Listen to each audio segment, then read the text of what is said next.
आवाज आ रही है मेरी? Yes sir. ओके, तो कल बेटा हम लोग शायद एन फैक्टर स्टार्ट किया था हम लोगों ने, और मुझे लगता है कि एसिड का एन फैक्टर क्या होता है, बेस का एन फैक्टर क्या होता है, ये डिस्कशन हम लोगों ने कर लिया था। दोनों ही कंडीशन में, रिएक्टिंग कंडीशन में और नॉन रिएक्टिंग कंडीशन में, what is n factor of acid and n factor of base. Acid और बेस दोनों का ही एन फैक्टर हम लोगों ने, मुझे लगता है, डिस्कशन किया था। रिएक्टिंग कंडीशन में भी और नॉन रिएक्टिंग कंडीशन में भी ये डिस्कशन हो चुका था। अब इसको बड़े ध्यान से अगर देखें तो ये अब क्लैरिटी आ जाएगी इसमें कि साल्ट का हमने शायद स्टार्ट किया था, n factor of salt, right. एक मिनट, श्रुति इंटर कर रही हैं, उनको भी इंटर कर लेते हैं। श्रुति, ओके, श्रुति इंटर कर गई हैं। तो आज हम लोग को डिस्कशन करना है बेटा क्या, एन फैक्टर ऑफ साल्ट की बात करनी है। स्क्रीन शायद आपको दिखाई दे रही होगी। सो एन फैक्टर ऑफ साल्ट लिखते हैं हम लोग यहाँ पे, एन फैक्टर ऑफ साल्ट। कल यहीं पे एक पॉइंट छोड़ा था हमने, n factor of salt, n factor of salt in in non reacting condition, non reacting condition, in non reacting condition. मतलब कोई भी साल्ट ऐसा है कि वो रिएक्टिंग कंडीशन में नहीं दिया गया है, नॉन रिएक्टिंग कंडीशन में मेंशन किया गया है, और पूछा जा रहा है कि यार इस साल्ट का एन फैक्टर क्या होगा। सो नॉन रिएक्टिंग कंडीशन में जो साल्ट का एन फैक्टर होता है बेटा, वो टोटल नंबर ऑफ पॉजिटिव या total number of negative charge होता है। मतलब यहाँ पे आप बोल सकते हैं कि n factor in this case is equal to summation of positive charge, summation of positive charge, है ना, मॉड लगा दें आप इसका, या ऐसा भी लिख सकते हैं कि it is equal to summation of negative charge. किसी भी साल्ट में टोटल पॉजिटिव चार्ज कितना आ रहा है, यानी उसके केटाइंस का पॉजिटिव चार्ज कितना आ रहा है ना, या उसके एनायंस का नेगेटिव चार्ज कितना आ रहा है, और मॉड लगा देना। आपको मॉड लगाने का मतलब ये है कि अपने को साइन, माइनस साइन नहीं चाहिए, मॉड लगा देंगे तो जो वैल्यू होगी वो प्लस साइन के साथ आ जाएगी।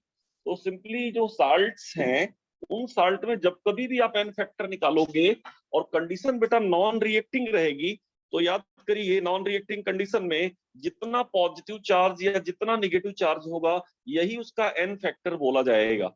Means total positive charge, total positive charge,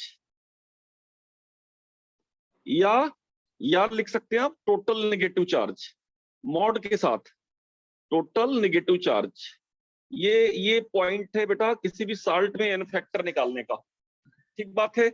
अब जैसे कि अपने को दे दिया है, if we are given Na2CO3, suppose करो अपने को दे दिया उसने कि NO2CO3 एक साल्ट है, सोडियम कार्बोनेट एक साल्ट है, और इसका एन फैक्टर बताइए, Na2CO3 का एन फैक्टर बताइए, राइट। तो अब हम देखेंगे इस साल्ट में, ये बताइए कि साल्ट में कितना पॉजिटिव चार्ज आपको दिखाई दे रहा है। Tell me total number of positive charge in this salt. वैसे देख लो आप, अगर ये ब्रेक करेगा तो क्लियरली देखो कि 2 सोडियम प्लस और प्लस कार्बोनेट यानी CO3 2 माइनस, इसमें ब्रेक करेगा। तो पॉजिटिव चार्ज, एक सोडियम के ऊपर एक पॉजिटिव चार्ज है, लेकिन 2 सोडियम है तो 2 पॉजिटिव चार्ज हो गया। या निगेटिव चार्ज की बात करो तो निगेटिव चार्ज भी आपको 2 दिखाई दे रहा है। तो एन फैक्टर क्या हो जाएगा इसका, एन फैक्टर की वैल्यू क्या हो जाएगी बेटा बताएं। एन फैक्टर विल बी 2, क्योंकि पॉजिटिव चार्ज की वैल्यू नेगेटिव चार्ज के बराबर होगी। Summation of positive charge in any neutral salt must be equal to summation of negative charge, यानी पॉजिटिव चार्ज और नेगेटिव चार्ज बराबर होंगे। और ये पॉजिटिव चार्ज हो चाहे नेगेटिव चार्ज हो, यही तो अपने को एन फैक्टर बताना है। तो Na2CO3 का एन फैक्टर हो जाएगा बेटा क्या, 2। अब एन फैक्टर 2 हो गया तो कोई पूछे कि इसका इक्विवेलेंट वेट क्या होगा। इक्विवेलेंट वेट तो क्या लिखेंगे, मॉलिक्यूलर वेट डिवाइडेड बाय 2, यानी ये हो जाएगा इसका। यानी बहुत क्लियर है कि एन फैक्टर इस साल्ट में क्या हो गया, तो पॉजिटिव चार्ज था वो एन फैक्टर की क्या हो गया, बहुत ही सिंपल हो गया। अब जैसे दूसरा साल्ट मान लो आपको दे दिया जाए, एक तो Na2CO3 एक साल्ट हो गया, दूसरा साल्ट मान लीजिए आपको दे दिया जा रहा है, कहा जा रहा है कि इसका एन फैक्टर बताइए। FeSO4 FeSO4 dot 7H2O dot 7H2O, ferrous sulphate है ना, आप बोल सकते हैं हेप्टाहाइड्रेट, इस तरह का एक साल्ट आपको दे दिया, पूछ रहा है यार इसमें बताओ कि एन फैक्टर क्या होगा, what will be n factor, बताइए भाई प्रेमराज, इसमें एन फैक्टर क्या होगा, टोटल पॉजिटिव चार्ज, साल्ट के केटायन और एनायन का कितना है, केटायन का टोटल पॉजिटिव चार्ज या एनायन का टोटल नेगेटिव चार्ज।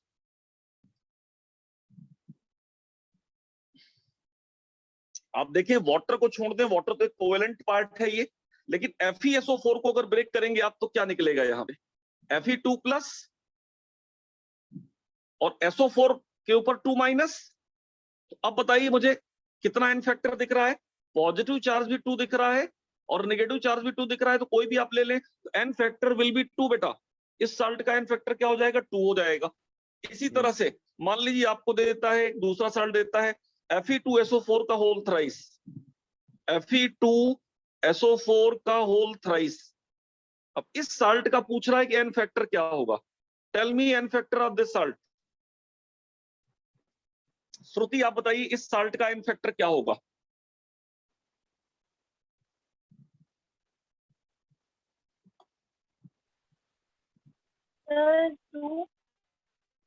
टू कैसे, पॉजिटिव चार्ज आपको 2 ही दिखाई दे रहा है इसमें, बेटा ये बताइए, ये बताइए ब्रेक होगा तो सल्फेट कितने दिखाई दे रहे हैं आपको, 3 दिखाई दे रहे हैं ना, तो बेटा 3 सल्फेट 3SO4, और सल्फेट के ऊपर हमेशा कितना चार्ज होता है, 2 नेगेटिव, राइट। तो प्लस आयरन कितना दिखाई दे रहा है, 2, अब 2 Fe के ऊपर कितना चार्ज आए बताओ जरा मुझे आप, क्योंकि जितना नेगेटिव चार्ज है उतना ही तो पॉजिटिव होगा, तो 3 2 जब -6 चार्ज है, तो अगर -6 चार्ज है तो इसको +6 होने के लिए आयरन के ऊपर कितना चार्ज होगा, +3 सर। तो अब पॉजिटिव चार्ज की वैल्यू कितनी होगी, 2 3 जा 6, या नेगेटिव चार्ज की वैल्यू 3 2 जा -6, यहाँ पे नेगेटिव साइन के साथ लेकिन अपने को मॉड लगा देंगे, तो अल्टीमेटली साल्ट में एन फैक्टर की वैल्यू कितनी आ गई, एन फैक्टर आ गया बेटा कितना, 6। तो अगर कोई इस साल्ट का आपसे पूछता है इक्विवेलेंट वेट, इक्विवेलेंट वेट क्या है, इस साल्ट का जो मॉलिक्यूलर वेट होगा, molecular weight must be divided by 6, this is equivalent weight of the salt, right. इसी तरह से एक पोटास एलम ले लो आप, पोटास एलम एक साल्ट है, पोटास एलम का फार्मूला आपने सुना है, K2SO4 डॉट Al2SO4 का होल थ्राइस है ना, डॉट 24H2O। मान लो इस तरह का कोई साल्ट है आपके पास पोटास एलम, अब आपसे कोई पूछता है कि what is n factor of this salt, इस साल्ट का एन फैक्टर क्या होगा, जरा दिमाग लगा के बताओ इस साल्ट में एन फैक्टर क्या आएगा, n factor is total positive charge या टोटल नेगेटिव चार्ज का मॉड होता है, बताया जाए।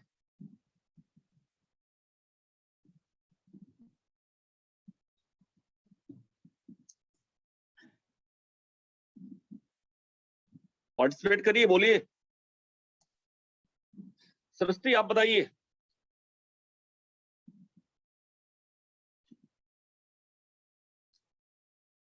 वैसे भी आप देखो तो K2SO4 में, K2SO4 को देखो तो क्या आएगा, 2K प्लस, और सल्फेट यानी SO4 2 माइनस, प्लस इसी तरह Al2SO4 को ब्रेक करोगे तो 2Al3 प्लस, और सल्फेट कितना आएगा, 3 सल्फेट। और बेटा इसमें कोवेलेंट कंपाउंड को ब्रेक नहीं कराते, वाटर वाले पार्ट को छोड़ दिया जाता है, वाटर कंसीडर नहीं करेंगे, जैसे कि ऊपर वाले एग्जांपल में भी देखिए आप, वाटर हम लोगों ने कंसीडर नहीं किया था, यहाँ पे देखिए हमने वाटर कंसीडर नहीं किया था, यहाँ पे भी वाटर हम कंसीडर नहीं करेंगे। तो आप ध्यान से देख लो टोटल पॉजिटिव चार्ज कितना दिखाई दे रहा पोटासियम में, अब बताओ कितना टोटल पॉजिटिव चार्ज है, सर 8, क्योंकि ये 2 पोटेशियम का है और 3 2 जा 6 एल्युमिनियम का है। अच्छा टोटल नेगेटिव चार्ज कितना है, सर 80 8 होगा, क्योंकि सेम होगा, न्यूट्रल है वो। और वैसे भी आप काउंट कर लेते हैं कि सल्फेट यहाँ पे 3 है, सल्फेट यहाँ 1 है, 4 सल्फेट है तो 4 2 जा 8, सो एन फैक्टर क्लियरली दिखाई दे रहा कि n factor should be here 8, यानी अब यहाँ पे कोई इसका इक्विवेलेंट वेट पूछता अपने से, equivalent weight of the salt, तो मॉलिक्यूलर वेट जो भी होता उसको डिवाइड कर देते 8 से, तो जाके इक्विवेलेंट वेट आ जाता। समझ गए आप? तो क्या किसी भी साल्ट का एन फैक्टर निकाल लेंगे आप? आसान है कि नहीं है? Yes sir. ओके, अब आइए इसी के नीचे लिख रहा हूं, ये नॉन रिएक्टिंग कंडीशन में था, यानी रिएक्टिंग कंडीशन में n factor of salt in reacting condition. Reacting condition में क्या होगा वो देखिए आप, रिएक्टिंग कंडीशन में एन फैक्टर किसी भी साल्ट का क्या होगा, ये जरा आप देखिए, समझ में आ जाएगी बात। देखिए मान लो अपने को एक साल्ट दिया हुआ है, suppose we are given a salt that is somewhat like Na2CO3। Example के तौर पे अपने को दे दिया है Na2CO3 सोडियम कार्बोनेट Na2CO3, और ये रिएक्ट कर रहा है बेटा HCl के साथ। ये HCl के साथ रिएक्ट कर रहा है, Na2CO3 एक साल्ट है, HCl के साथ इसने रिएक्ट किया और रिएक्ट करके बना लिया NaHCO3 प्लस क्या बना लिया, NaCl, कुछ ऐसा बना लिया। अब आपसे पूछे कि यार ये बताओ कि ये जो Na2CO3 है सोडियम कार्बोनेट, इसका एन फैक्टर क्या होगा? यहाँ पे रिएक्ट करता हुआ हमने दिखा दिया। तो HCl क्या है? HCl बेटा सीधा सीधा एसिड के रोल में है, एसिड का काम कर रहा है। और ये जो साल्ट है Na2CO3 किसका साल्ट है? It is salt of weak acid plus strong base. क्यों? क्योंकि इसमें एसिड क्या है, H2CO3, कार्बोनिक एसिड रहा होगा H2CO3, और स्ट्रॉन्ग बेस क्या रहा होगा, NaOH। यानी इन दोनों को मिला दिया गया होगा तो बेटा ये साल्ट बन के तैयार हो गया होगा Na2CO3। इसका मतलब यहाँ पे वीक एसिड ने साल्ट बनाया हुआ है। अब आप जो एसिड मिला रहे हैं बेटा, ये HCl कैसा एसिड है, वीक एसिड है या स्ट्रॉन्ग? Strong sir. स्ट्रॉन्ग है। तो स्ट्रॉन्ग एसिड जब जाएगा इस कंडीशन में, इसके साथ जब अटैक करेगा तो वो वीक एसिड को डिस्प्लेस करेगा और अपना साल्ट बनाना चाहेगा। तो आप देखिए यहाँ पे NaHCO3, यानी Na2CO3 की जगह क्या आ गया, NaHCO3। यानी आप देखिए कि एक सोडियम यहां से बाहर हो गया और सोडियम NaCl बना लिया। लेकिन ये क्या कंप्लीट न्यूट्रलाइजेशन है इस वाली प्रोसेस में? नहीं, यहाँ पे केवल एक बार ही न्यूट्रलाइजेशन हुआ है। तो इस साल्ट का एन फैक्टर क्या होगा? यहाँ पे इस साल्ट का एन फैक्टर होगा 1। मतलब यहाँ पे जो एन फैक्टर होगा बेटा, एन फैक्टर विल बी 1। लेकिन अगर रिएक्शन कुछ ऐसी लिखी होती, सपोज करो रिएक्शन कुछ ऐसी लिखी होती, इस तरीके से रिएक्शन लिखी होती कि Na2CO3 plus 2HCl gives you H2CO3 और 2NaCl। हालांकि हम जानते हैं कि H2CO3 अनस्टेबल है और ब्रेक डाउन हो जाता है वाटर और CO2 में, CO2 में और वाटर में ब्रेक डाउन हो जाता है, राइट? ये अपने को पता है। लेकिन अब यहाँ पे बताइए, क्या ये जो Na2CO3 है, इसमें आप देखिए कि कंप्लीटली HCl ने कार्बोनिक एसिड को भगा दिया कि नहीं भगा दिया? देखिए आप, कार्बोनिक एसिड कंप्लीटली रिलीज हो गया, और कार्बोनिक एसिड रिलीज हुआ यानी 2 मोल HCl के लगे, तो दोनों सोडियम आप देखें कि NaCl बना लेता है यहाँ पे आप। तो यहाँ पे इस साल्ट का एन फैक्टर क्या हो जाएगा? इस साल्ट का एन फैक्टर इस बार क्या हो जाएगा? 2। एन फैक्टर क्या हो जाएगा इसका बेटा? 2। Getting my point? मतलब उसने एक NaCl बनाया तो एन फैक्टर 1, 2 NaCl बनाया तो एन फैक्टर क्या हो गया? 2। लेकिन एब्सोल्युटली अगर बिना कुछ दिए अपने से पूछता वो कि Na2CO3 का एन फैक्टर क्या होगा नॉन रिएक्टिंग कंडीशन में, तो जवाब क्या होता? बोले। Na2CO3 का नॉन रिएक्टिंग कंडीशन में एन फैक्टर क्या होता? सर 2 होता, प्लस बिल्कुल 2 होता, सही जवाब। लेकिन रिएक्टिंग कंडीशन में आप देखें, पहले केस में एन फैक्टर उसका 1 आ रहा है, दूसरे केस में एन फैक्टर उसका 2 आ गया। इसी तरह से और भी साल्ट मैं आपको ले सकता हूं, जैसे कि मान लीजिए एग्जांपल के तौर पे अपन ने कुछ साल्ट ले लिए, इस तरह का एक साल्ट दिया है अपने पास, Na3PO4। बेटा ये बताना है किससे मिलके बना साल्ट? ये NaOH स्ट्रॉन्ग बेस है और H3PO4 एक वीक एसिड है, उससे मिलके बना है। मान लो एक और कंडीशन लेते हैं, Na3PO4, एक और कंडीशन ले लेते हैं Na3PO4। अब मैं करता क्या हूं बारी बारी से, एक बार इससे मैं HCl से रिएक्ट कराता हूं, HCl से रिएक्ट कराऊंगा तो ये क्या बनेगा, ये बन जाएगा Na3 जो था Na2 हो जाएगा, और यहाँ पे H आ जाएगा और PO4 प्लस NaCl। दूसरी बार मैं करता हूं इसी साल्ट को अगर रिएक्ट कराता हूं दूसरी रिएक्शन में कि 2HCl से, तो ये बन जाता है बेटा आपका NaH2PO4 प्लस 2NaCl। तीसरी बार मैं इसी साल्ट को मान लीजिए 3HCl से रिएक्ट कराता हूं और बन जाता है बेटा ये H3PO4 प्लस 3NaCl।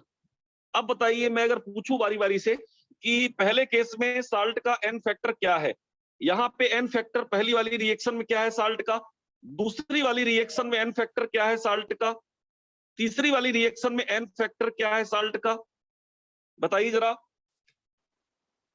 सर पहले में 1, ठीक बात है, दूसरे में 2 सर, बिल्कुल ठीक बात है, और तीसरे में और सर तीसरे में 3 सर। एग्जैक्टली बिल्कुल सही जवाब। यानी आप पहचान गए कि रिएक्टिंग कंडीशन में भी साल्ट को एसिड और बेस रिएक्शन की तरह ट्रीट कराना है, यानी जो रिएक्शन हो रही है वो एसिड बेस रिएक्शन है और एसिड बेस रिएक्शन की तरह उसको ट्रीट कराने की जरूरत है। हाँ, अदरवाइज अगर वो सिर्फ ये पूछता कि नॉन रिएक्टिंग कंडीशन में Na3PO4 का एन फैक्टर क्या होगा तो क्या जवाब देते, हमेशा क्या जवाब आता फिर 3। Na3PO4 का नॉन रिएक्टिंग कंडीशन में जो एन फैक्टर होता बेटा कितना 3, लेकिन रिएक्टिंग कंडीशन में डिपेंड करता है। इसलिए मैंने कल एक बात कही थी कि जो इक्विवेलेंट वेट है ये वेरिएबल प्रॉपर्टी है, ये फिक्स्ड नहीं होती है। फिक्स क्यों नहीं होती, क्योंकि ये रिएक्शन टू रिएक्शन वेरी करती है। तो यहां तक बात मुझे लगता है समझ में आ गई। अब आते हैं बेटा एक अगला केस लेते हैं हम लोग, हेडिंग डाल लें कि n factor of oxidizing oblique reducing agent in redox reaction. N factor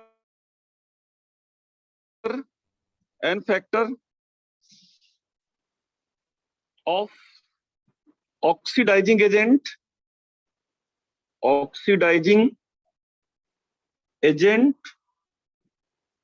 and reducing agent, बहुत ही इंपॉर्टेंट है ये point, reducing agent in redox reaction।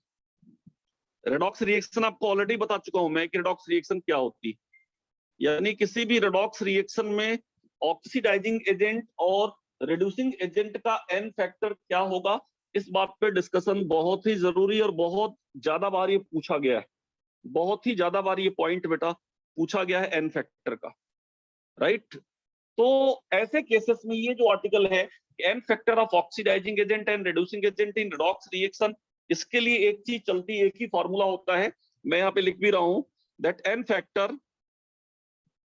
Factor is equal to, बेटा ये होता है क्या, टोटल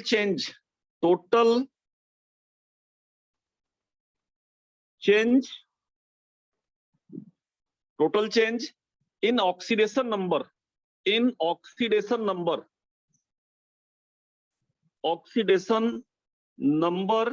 पर मॉलिक्यूल,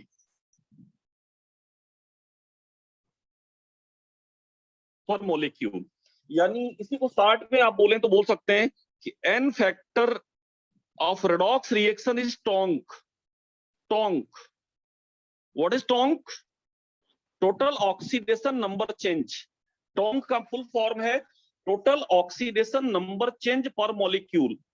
टोटल ऑक्सीडेशन, टी का मतलब टोटल, ओ का मतलब ऑक्सीडेशन, एन का मतलब number, change per molecule, right. Total oxidation number change per molecule, इसको बोल सकते हैं आप कि ये this is n factor of redox. ध्यान रखिएगा, ये जो भी आपने ऑक्सीडाइजिंग एजेंट या रिड्यूसिंग एजेंट की बात की उसका केस है ये, this is n factor of redox, n factor of redox reaction. Redox reaction में जब भी आप जाएंगे तो वहां पे एन फैक्टर इस तरह से आपको कैलकुलेट करने के लिए मिलेगा, ठीक बात है। अब जैसे कि मैं बड़े ही सिंपल तरीके से आपसे कुछ क्वेश्चन दूंगा और वहां पे पूछना चाहूंगा।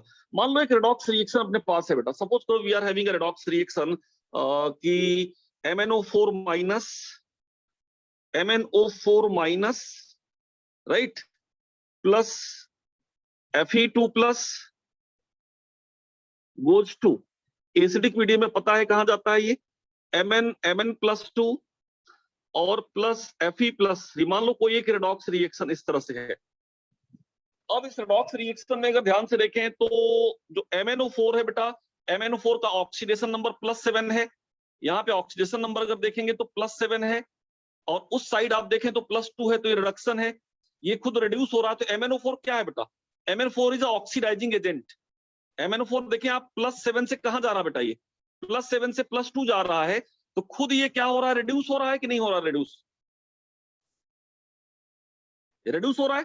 तो जो खुद रिड्यूस होता है वो एजेंट क्या होता है, oxidizing agent. So this is oxidizing agent.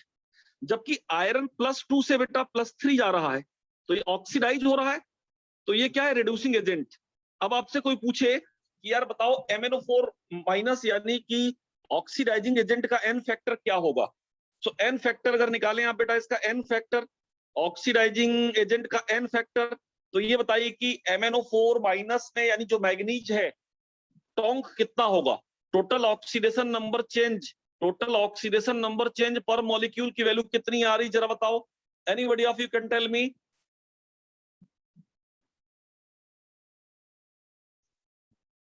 ये +7 पे है मैग्नीज, नहीं, आप देखिए MnO4 की बात कर रहे हैं, MnO4 इधर +7 पे है Mn, और इधर Mn+2 पे है, तो 7 में 2 घटा दिया तो बेटा 5 आया ना।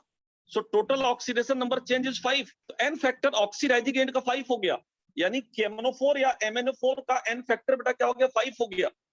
और हमेशा ध्यान रखना इस बात को, ये बात को इधर भी लिख देता हूं मैं, कि KMnO4 जब भी होता है बेटा, KMnO4 अगर मीडियम एसिडिक है, तो एसिडिक मीडियम में कहा जाता है, इसको ध्यान रखिएगा, एसिडिक मीडियम में MnO4 हमेशा, प्रेमराज आ रहे हैं, इंटर कर लेते हैं प्रेमराज को, ओके। तो KMnO4 एसिडिक मीडियम में हमेशा बेटा Mn+2 में जाता है। तो आप देखें कि ये +7 से, क्लियरली देखें तो मैग्नीज +7 से कहां जाता है, +7 से जाता है +2, तो इसका एन फैक्टर क्या होगा बेटा, हमेशा N factor will be 5। KMnO4 का एन फैक्टर हमेशा 5 रहेगा, राइट। अच्छा, एक चीज अब आपने लिखी है तो लिखी ले, एक चीज और, KMnO4 अगर न्यूट्रल रहे, KMnO4 अगर न्यूट्रल रहे, KMnO4 न्यूट्रल कंडीशन में रहे, अगर ये न्यूट्रल कंडीशन में है, एसिडिक या बेसिक नहीं दिया है, तो ये Mn+4 में जाता है, Mn+4 में कन्वर्ट होता है। अब बताओ एन फैक्टर कितना आ गया, अब यहाँ एन फैक्टर कितना आ गया न्यूट्रल कंडीशन में, टेल मी। 3 आ गया। और अगर यही KMnO4 बेसिक मीडियम में रहे, बहुत ही अच्छी चीज आपके सामने आ गई, KMnO4 अगर ये बेसिक मीडियम में रहे, यानी एल्केलाइन मीडियम या बेसिक मीडियम, जो भी आप इसको बोले, तो बेसिक मीडियम में ये सीधा सीधा +6 में जाएगा, Mn+6 में कन्वर्ट होता है। अब एन फैक्टर कितना आ जाएगा बेटा इसका, 1। बोलिए 1। तो कुल मिला के जो ऑक्सीडेशन नंबर चेंज है वही क्या होता है, एन फैक्टर होता है, चाहे वो ऑक्सीडाइजिंग एजेंट हो चाहे वो रिड्यूसिंग हो। अच्छा, इसी तरह अब बेटा अगर कोई आपसे पूछता, ये जो फेरस है, मतलब रिड्यूसिंग एजेंट जो फेरस है, Fe2+, ये उधर गया Fe3+, तो इसका एन फैक्टर कितना होगा, एन फैक्टर बोलिए। -1 सर। नहीं नहीं, मॉड लगा के बोलो, मॉड 1 सर, तो 1 हो जाएगा ना। 1 होगा, हमेशा ध्यान रखिएगा, हमेशा वो मॉड लगा के बोलना है। ऑक्सीडेशन नंबर चेंज मतलब वो हायर माइनस लोअर करना है हमेशा, चाहे वो इधर हो या उधर हो, इसलिए मॉड अप्लाई कर देना, तो इसका एन फैक्टर क्या हो जाएगा, 1 हो जाएगा। क्लियरली बात समझ में आ गई होगी आपको। Yes sir. एक ब्लंडर करवाते हैं आपसे, अगर आपको ये बात समझ में आ गई तो एक ब्लंडर करवाते हैं। मान लो एक इक्वेशन है, Cr2O7 2- reacts with C2O4 2- goes to Cr3+, chromium 3+ और प्लस कार्बन डाइऑक्साइड। मान लो यहां कुछ ऐसा जा रहा है, ये कोई एक रेडॉक्स रिएक्शन आपके सामने है, बहुत केयरफुली समझेंगे बेटा, ये बहुत ही इंपॉर्टेंट डिस्कशन चल रहा है, जो मोल कॉन्सेप्ट की जान है ये, मतलब ये अगर आप समझ गए तो आपको आगे आने वाला जो कॉन्सेप्ट है टाइट्रेशन वो सबसे टफ कॉन्सेप्ट होता है और आपको आसानी से समझ में आने लगेगा। तो मेरा कहना यही है कि इसको फोकस करें। अब आप देखिए क्रोमियम, यहाँ पे क्रोमियम का ऑक्सीडेशन नंबर क्या दिखाई दे रहा है, सब जानते हैं, +6। तो वहां +3 चला गया, यानी ये क्या हो रहा है, रिड्यूस हो रहा है। जो रिड्यूस होता है उसको क्या बोलते हैं, oxidizing agent. So this is oxidizing agent. Anyway जो कार्बन है यहाँ पे, है ना, ऑक्सिलेट +3 से +4 चला गया, ये रिड्यूसिंग एजेंट है।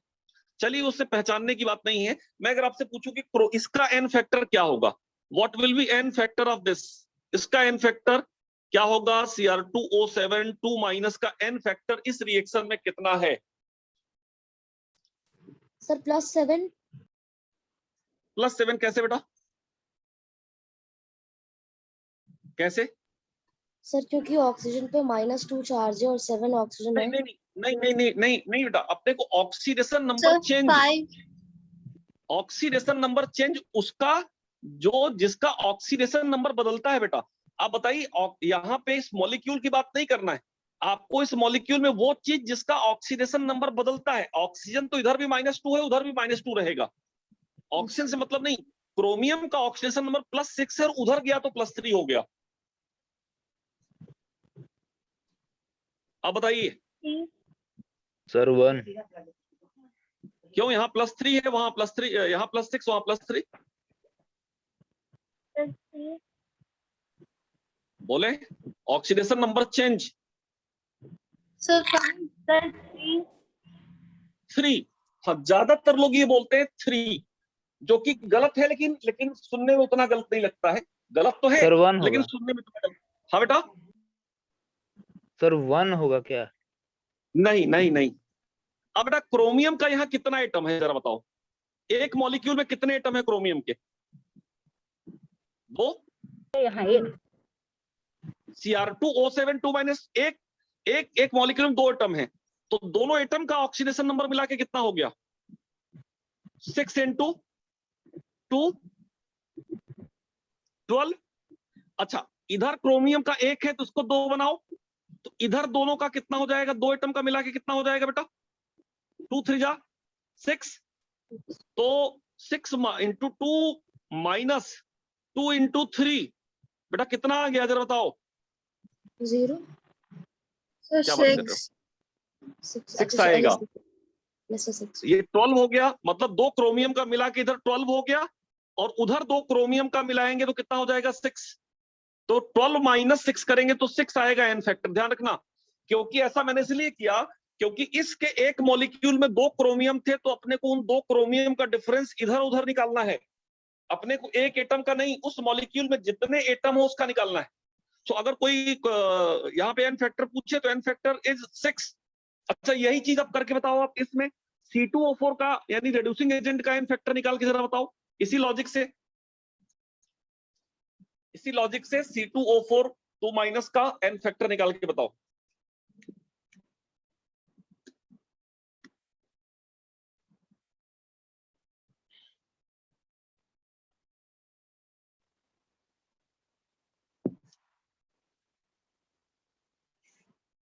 अब कार्बन का ऑक्सीडेशन नंबर क्या है यहाँ पे, C2O4 2- पे,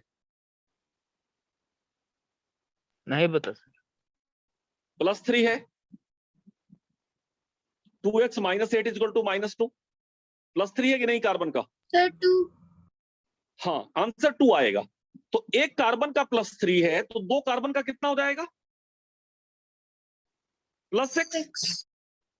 और उधर एक कार्बन का ये बेटा +4 है, लेकिन 2 कार्बन चाहिए, 2 कार्बन चाहिए, तो 2 कार्बन का कितना हो जाएगा, 8। यानी 6 - 8 या 8 - 6 का मॉड लगा दिया, तो क्या आ गया बेटा इसका आंसर, 2। यानी यहाँ पे जो एन फैक्टर होगा वो भी कितना होगा, 2। इज दैट क्लियर और नॉट? Yes sir. यानी जितने एटम होंगे एक मॉलिक्यूल में, उसका अगर अपने को निकालना है तो वहां पे सभी के ऑक्सीडेशन नंबर को काउंट कर लो, उस पर्टिकुलर एटम का, और उस साइड भी इक्वल नंबर ऑफ एटम कर लो, और फिर आप जो है वहां पे कैलकुलेट करो। ठीक है, ये बात समझ में आती है आपको?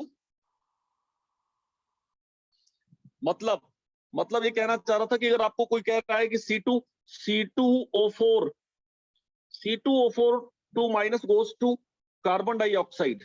अब आपसे पूछ रहा है कि एन फैक्टर इसका, एन फैक्टर इसका इसने पूछा, तो क्या एन फैक्टर होगा? ऑक्सिलेट का एन फैक्टर क्या होगा बेटा? अभी भी बताया, अभी बताया,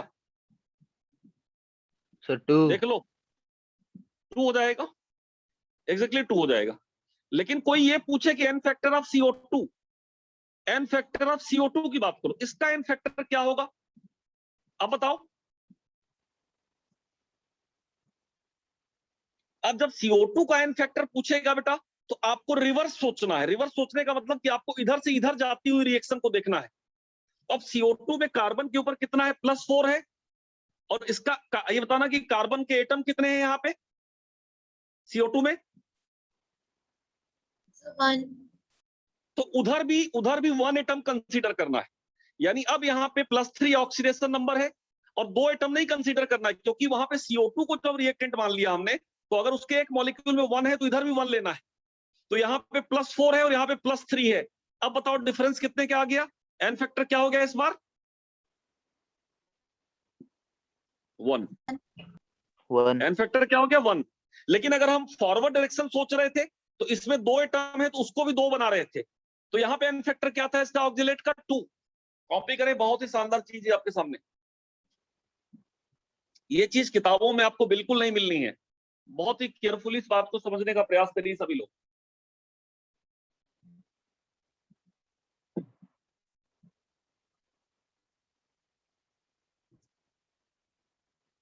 ये बात समझ में आ गई?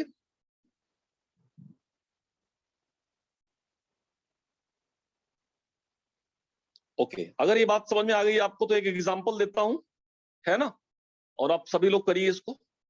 सपोज करो कि यू आर गिवन कोई एक रिएक्शन है S2O3 2 minus goes to S4O6 2 minus. अब आपसे पूछा जाए कि एन फैक्टर क्या होगा, इसका एन फैक्टर क्या होगा? S2O3 का एन फैक्टर, इसका एन फैक्टर निकालेंगे आप, जरा ट्राई करिए। एन फैक्टर क्या हो जाएगा इसका? अब पहला काम तो करेंगे, सल्फर का ऑक्सीडेशन स्टेट निकाल लो। क्या है? What is oxidation state of sulphur? Sulphur का ऑक्सीडेशन स्टेट पहले निकाल के रखो बेटा। मान लिया कि कितना है x, तो 2x -6 इज इक्वल टू -2, तो कितना आ गया बेटा? 2x is equal to +4, so x की वैल्यू कितनी आ गई? +2। यानी सल्फर का ऑक्सीडेशन स्टेट कितना है बेटा? +2 आ गया कि नहीं, जरा बताना।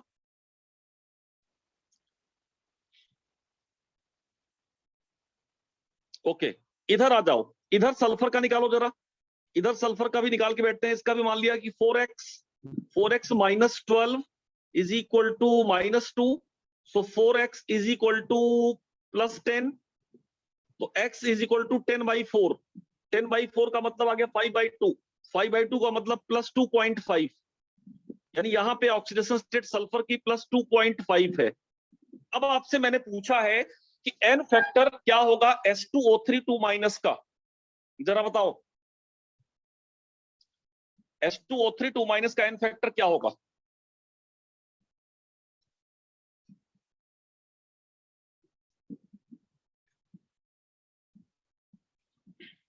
सर 2। कैसे 2? अब आप मुझे बताइए कि सल्फर के एक एटम का है +2 है, इसके एक मॉलिक्यूल में सल्फर के कितने एटम हैं? बोलो। 2? सर 1.5 आंसर होगा। नो नो नो, आप ये बताइए कि सल्फर के एक मॉलिक्यूल में कितने एटम है यहाँ पे? 2। तो +2 इंटू 2 करेंगे तो +4 आएगा कि नहीं? यहाँ पे टोटल ऑक्सीडेशन नंबर है +4। अच्छा, इस साइड जाएंगे तो इस साइड सल्फर के 4 एटम हैं, लेकिन अपने को कितने एटम लेना है? जितना रिएक्टेंट साइड में है। तो ये बताओ कि 4 एटम को थोड़ी कंसीडर करेंगे, 2 ही एटम कंसीडर करेंगे, और एक का +2.5 है, तो 2 का कितना होगा जरा बताओ बेटा? 2 का 5। कितना हो जाएगा? 5 सर। +5। अब डिफरेंस बताओ कितना आ गया? अब ऑक्सीडेशन नंबर का डिफरेंस कितना आ गया? +4 और +5 में कितने का डिफरेंस आ गया? 1। यानी n फैक्टर कितना हो गया बेटा इसके लिए? बात समझ में आई? 1 हाँ, लेकिन अगर मैं n फैक्टर S4O6 का पूछता तो, इसका n फैक्टर पूछता तो क्या था? जरा दिमाग लगा के बताओ उसी लॉजिक से। अभी इसके एक मॉलिक्यूल में कितने हैं बेटा सल्फर? 4 है ना? तो 2.5 फोरजा कितना इधर है? 10 माइनस उधर सल्फर कितने हैं? उधर भी सल्फर 4 करना है और एक सल्फर का +2 है, तो 4 सल्फर का कितना हो जाएगा? तो डिफरेंस कितना आ गया? 2। यानी 2 इसका n फैक्टर 2 आ गया, जबकि इसका n फैक्टर 1। बहुत ही शानदार लॉजिक आपके सामने रखा हुआ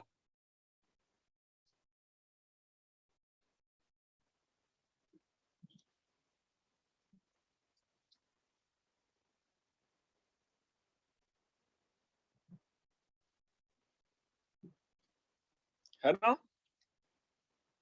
इस तरह से आप देखेंगे कि n फैक्टर कितने आसानी से, ये रेडॉक्स रिएक्शन का n फैक्टर निकालने का तरीका है, जो आपको मैंने बताया कि कोई भी रेडॉक्स रिएक्शन दी है उसका n फैक्टर क्या हो जाएगा, वो कैसे निकालेंगे वो आप देख सकते हैं, है ना? शायद आप इसको समझ रहे होंगे कि क्या तरीका है, और बहुत ही इंपॉर्टेंट है, आप इसको सीख सकते हैं, प्रैक्टिस कर सकते हैं। एक और क्वेश्चन में लेता हूं यहाँ पे, राइट? मान लो कोई रिएक्शन है कि आर्सेनिक रिएक्ट करता है बेटा, आर्सेनिक कहीं भी कन्वर्ट हो रहा है, या एक दूसरा कुछ भी लेते हैं हम लोग, मान लेते हैं हम कि आपके पास है H2O2MnO4-, है ना? या एक काम करो, दूसरा रिएक्शन ले लो जो ज्यादा फिजिबल है एक फार्मूले के साथ। एक चीज यहां नोट करिए एक चीज,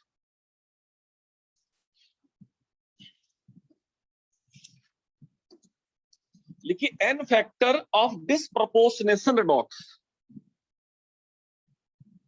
n फैक्टर ऑफ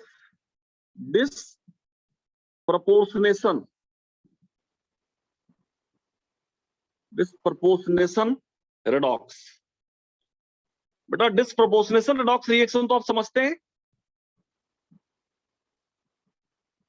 वो रिएक्शन जहां पे एक ही एलिमेंट ऑक्सीडाइज भी हो रहा हो और रिड्यूस भी हो रहा हो, एक ही एलिमेंट ऑक्सीडाइज भी हो रहा हो और रिड्यूस भी हो रहा हो, तो वहां पे जो फाइनल n फैक्टर होता है, n फैक्टर फाइनल, वहां जो फाइनल n फैक्टर होता है, this is equal to n1 into n2 upon n1 plus n2, n1 plus n2।